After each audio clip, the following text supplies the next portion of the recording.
Welcome to ZenBasket. In this video, we'll see how to effectively use shipping surcharge for your desired products in ZenBasket. A shipping surcharge is an extra fee applied to the standard shipping cost when additional shipping expenses are incurred, such as for remote delivery locations, oversized or heavy items, expedited shipping, extra packing for safety, or increased carrier costs. Let's see how to configure it. From the left side Properties panel, go to Shipping and select Shipping Surcharge. Then, click the Add Surcharge button at the top right. Give a suitable name for the surcharge. In the description field, add an optional note for internal reference. This description is only for administrative purposes and is not displayed to customers. Under Charge Value, enter the surcharge amount. Then, under Status, you can see that the surcharge is enabled automatically by default.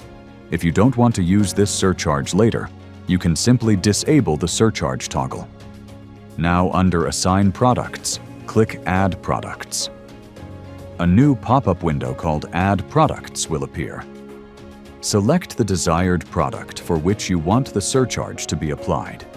You can also add a surcharge to an entire category by going to Select Category and choosing your preferred category.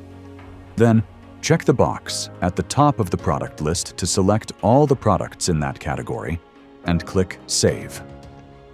Click Save at the top right of the Add Surcharge page.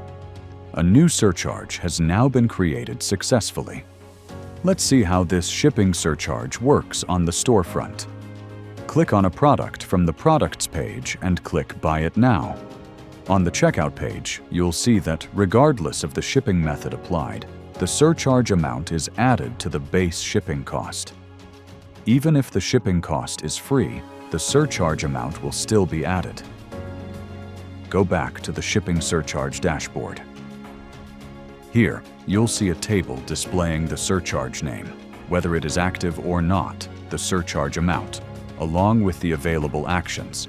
If you don't want to apply the surcharge for a certain period, but plan to use it again later, simply toggle off the Active button.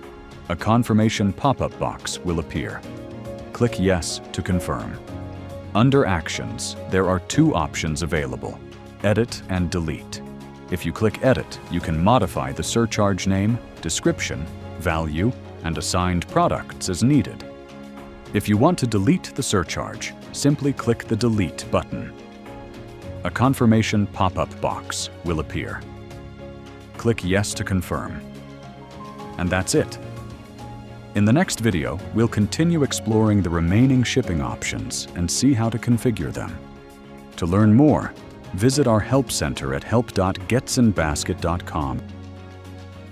Don't forget to like, subscribe, and turn on notifications so you never miss our latest tutorials. If you have any questions, feel free to reach out to us.